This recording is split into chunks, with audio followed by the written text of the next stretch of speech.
If you are feeling overwhelmed, like there's too many things happening at once in the news and political cycle, and it just feels like it's just so overwhelming, yeah, welcome, because I also feel that way. I mean, this is just bananas. Like this past 7 days, 2 weeks, everything that's been going on recently and everything that's about to happen is going to cause total panic and total chaos. This video is like predominantly 95% of this is about the news, specifically between America, Canada, and also Russia. While everything's been happening over the past few days, you have Donald Trump now officially is calling for all of NATO to put sanctions, more sanctions, which will bankrupt Russia on Russia. So yeah, that's kind of crazy. Canada's trying to lead the front on that, but Trump just kind of swings his magic wand around and Canada becomes completely irrelevant. But then also Mark Carney talks about how we're not going to have a pipeline. Literally, Mark Carney, our prime minister, who's like, yeah, we're going to have a pipeline, literally says, well, yeah, sort of. I'm going to do a bunch of things that are going to prevent a pipeline from happening. But yeah, sure, we're going to have a pipeline. So there's a whole lot of stuff to take a look at in this video. And I really do hope you stick around for the full thing. And before we get into it, I do want to encourage you all to hit the like button and subscribe if you haven't yet already. It does really help grow the channel. We're going to start off by taking a look at the world's most smartest person. Is that even the right sentence? This guy right here, Yong Hoon, is the world's highest IQ record of 276. Official world record memory champion, and World Academy of Medical Sciences. Okay. This guy says, I agree. Charlie Kirk was the Martin Luther King Jr. of our time. Jesus defeated death so you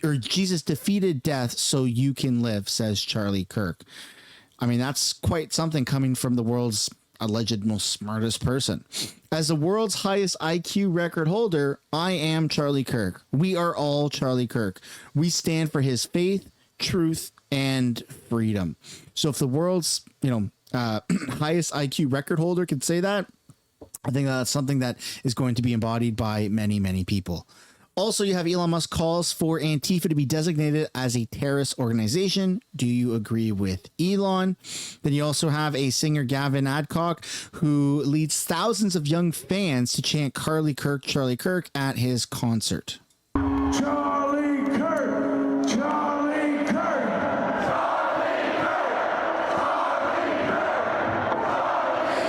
Absolutely incredible to see that happen, right? You're going to see a rise of patriotism in America and hopefully in Canada as well, like we've never seen before.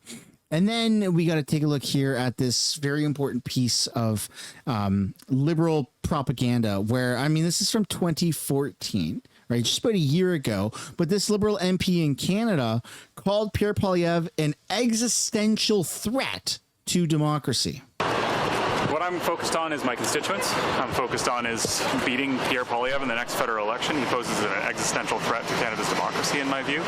He also has committed to tearing down some of the institutions that Canadians rely on, and that, in particular, Miltonians rely on. I went to the doors in 2019 and 2021, and the main issues were affordability, fighting climate change, speeding up applications for immigration, PR, and citizenship. And those are the things that my office has been focused on. So do you know what happens when someone like this keeps adding more fuel to the fire and says things like this? Well, you have things like death threats that occur to politicians or political figures, right? That's what we just saw with Charlie Kirk, but specifically talking about Pierre Poilievre, you have this post right here. One can only hope Pierre gets something lodged in his neck as well, says a radical leftist online. That's absolutely insane. You have political violence is being advocated over and over and over again, and death threats to our politicians. I don't care if it's I don't agree with death threats to the left or to the right. I mean, heck, man, I wanted Trudeau to be voted out. I didn't want him to be eliminated. This is insane behavior. Something has to freaking happen. So on that note, we have to talk about privacy. What are we all going to do in a world where people are actively trying to search you, find you, dox you, and potentially even kill you What are we going to do about our digital footprint? Well, that's a perfect segue into today's sponsor. This video is sponsored by Private Internet Access. Private Internet Access is my go-to VPN for many different reasons. It makes me feel safe when I'm browsing the internet. So it allows me to hide my identity as well as make sure that the government isn't stealing my information and selling it to a bunch of private companies. It also gives me the ability to go on Netflix, Hulu, and all of the streaming platforms and take a look at content that wouldn't be available in Canada. So if I want to watch American content on Netflix, I can easily just boot up Private Internet Access. And it's not just on your mobile device. It's also on a wide variety of devices. In fact, it's on all modern devices, including your television. If you want to take back control of your identity and your personal information when browsing online, then Private Internet Access is the VPN for you. If you click the link down below in the description, the pinned comment below, or scan the QR code on the screen, you'll get up to 83% off Private Internet Access today. Thank you, Private Internet Access, for sponsoring today's video. Now we got to take a look at Canada's action towards Russia. You have Anita and Nan saying this week Canada summoned Russia's ambassador following its drone incursion that violated Poland and NATO's airspace. When Russian drones violated Polish airspace, they violated NATO's airspace as well. Today, I spoke with NATO Secretary General Mark Rutte to reaffirm Canada's unwavering support of our NATO allies and to Ukraine.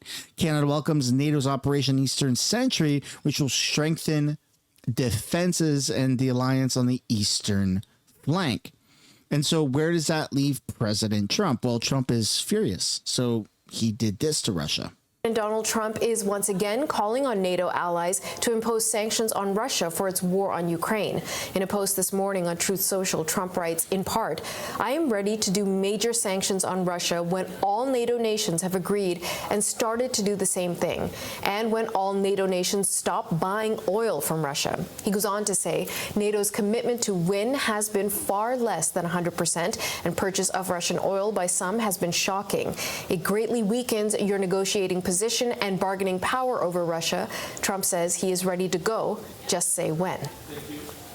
Meanwhile, more NATO countries are joining a new defense mission after multiple Russian drones entered Polish airspace this week. NATO Secretary General Mark Rutte calls the incursions reckless and unacceptable. What happened on Wednesday was not an isolated incident. Russia's recklessness in the air along our eastern flank is increasing in frequency. Poland shot down a number of drones on Wednesday. NATO has launched Operation Eastern Sentry in response. It's aimed at strengthening Europe's eastern flank and better integrate air and ground capabilities by moving troops closer to the region. Tensions have been high across Europe since Poland accused Russia of the incursion. Moscow insists it did not intentionally attack Polish targets. For more on NATO's effort to bolster its defense, we reached out to Michael Bosserque. He's a global affairs analyst and a senior fellow at the Atlantic Council. Should have been done many, many years ago after the first occupation of eastern Ukraine in 2014. Why it's taken NATO, EU countries so long to wake up to the Russian threat is beyond me, certainly beyond anyone here in Ukraine. But we saw a good example the other day on how exposed NATO's eastern flank is by these drones entering. And Poland not doing a very, very good job in terms of shooting them down. I believe it was about 4 out of almost 24, where when Ukraine deals with Russian drones, they get between 80 and 90%. And what NATO and Polish forces did was deploy very, very expensive kit, jet fighters and other kit to bring these drones down. It's like, to use a Canadian euphemism, like shooting a canoe with a cannon. So the Russians saw this. They know where the vulnerabilities are. They're testing in advance of a possible further advance into Europe. That's the straight line here that everyone has to get into their head. It's important to... And so you're going to start to see an increase of sanctions on Russia, which is going to lead to either further escalation and or bankruptcy, right? The things are about to get pretty wild with that war. And then just going back to some Canadian news, you've got more death threats that are taking place on Canadian politicians, specifically against the Premier of Ontario, Doug Ford. Father of autistic child Ryan Nelson has been charged apparently with threats to kill the premier. This is absolutely insane, and this needs to stop, man. Political violence is just so freaking stupid and unnecessary. Then you got Prime Minister Mark Carney vowed Wednesday to cut Canada's $500 billion budget this fall. You heard that right. Carney vows to spend less. Details or doesn't detail where or how much. The Department of Finance has forecasted 2025 federal spending at $558 billion. We're spending $500 billion in a single year. Isn't that crazy? In the election, we made a clear commitment to Canadians to bring a new fiscal discipline to the federal budget. Carney, who campaigned on change to the federal bureaucracy, instead tabled plans for $25 billion in reductions over 3 years. Yet we're spending $500 billion in 2025. It's absolutely insane. And then this video here details how Mark Carney's going to make it very difficult for a pipeline to even exist in Canada. Mackenzie Gray, Global News. We'll pick up on the grand bargain. A necessary condition. So that means that there'll be no oil pipeline that's brought forward to the Major Projects Office unless there's a decarbonization plan like Pathway. Well, I'd answer the question this way, which is we're governed by a law of Canada. And in that law is to work for projects that advance our independence, our autonomy, have economic benefits for Canadians, advance our climate objectives, partnership with Indigenous peoples. Those elements are there. So projects need to recognize and advance those. It is no accident that the projects, for example, in the mining sector, or the LNG projects that we're referring, the ones we're referring directly to the Major Project Office, are low carbon, best in class, low carbon in the case of the copper projects, and virtually best in class with respect to LNG too. So the expectation for us to use these authorities with conventional energy is that it's going to be lower carbon conventional energy. Again, Pathways creates the opportunity of that. It's well understood, very clear discussions in and around it. And part of the reason for that is it's going to be necessary longer term for economic competitiveness. You know, we have the lowest risk, I'll stick with oil, we have the lowest risk oil in the world. We know exactly where it is. We know how to mine it and develop it. The marginal costs are amongst the lowest costs in the world, and our engineers keep improving on those costs.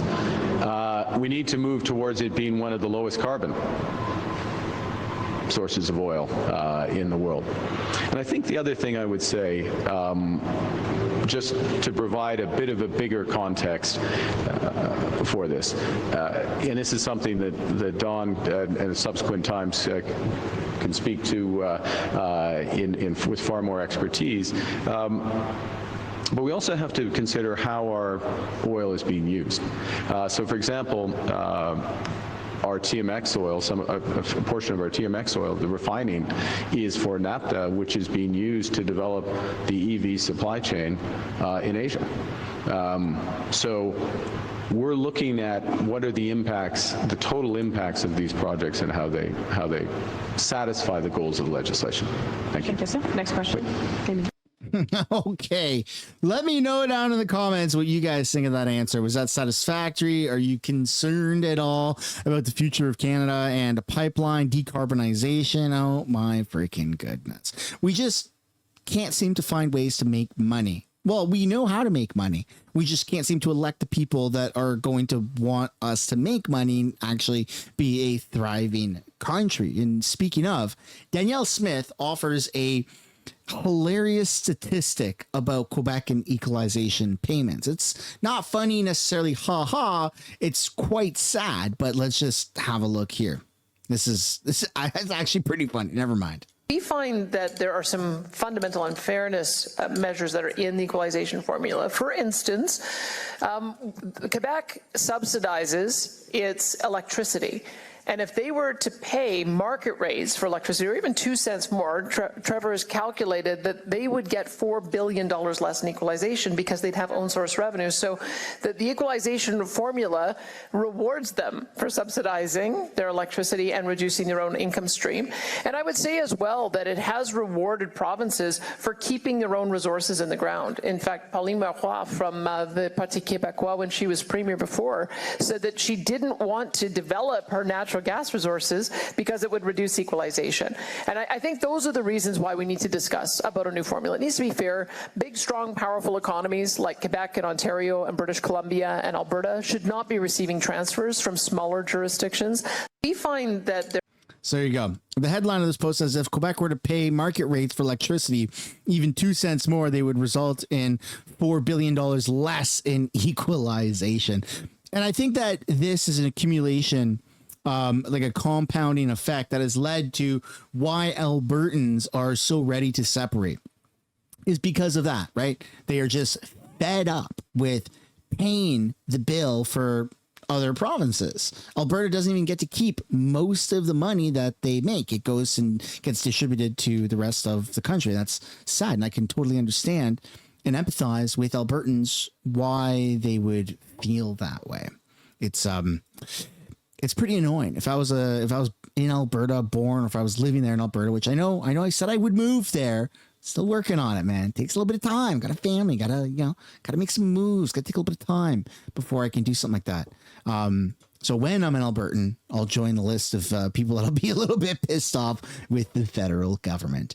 And then we got to take a look here at trade talks, because Mexico, Canada leaders to hold a trade talks amid Trump pressure. So you still have Canada trying to work behind Trump's back to find a better deal with Mexico. Mexican President Claudia said Friday that she'll host Prime Minister Mark Carney for trade talks next week as the pair seek to protect their economies from Donald Trump's trade war. Mexico and Canada, together with the United States, members of the CUSMA Free Trade Agreement. U.S. leader Trump wants to negotiate the deal, which he considers unfavorable for his country. At the start of his presidency, Trump lashed out at his neighbors to both the North and the South for illegal immigration, and to be honest, a lot of rightful reasons. And then Canada very much clapped back, and that's now hurting Canada's economy, and it's causing a lot of division. I think that this is probably a bad move for Canada to go to Mexico and try and talk and strengthen Canada and Mexico's trade relationship, because we don't border them, and we're going around America, like quite literally going behind the United States' back to do something like that.